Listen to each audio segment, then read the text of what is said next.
Yes, can you read? Spinner has 8 equal sections numbered 1 to 8. What is the Theoretical probability of netting of a number less than 3. Step 1. Okay, identify the sample space. Anyone? What do you think will be the sample space for the given situation? Yes, Cleope?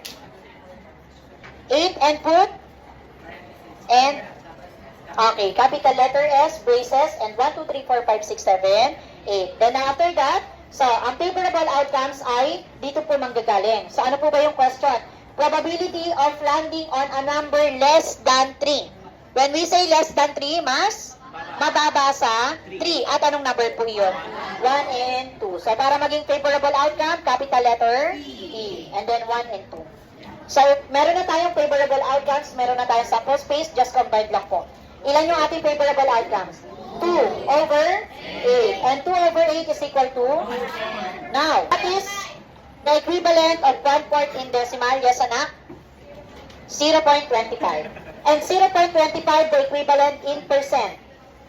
Okay, 25%. And that is the answer.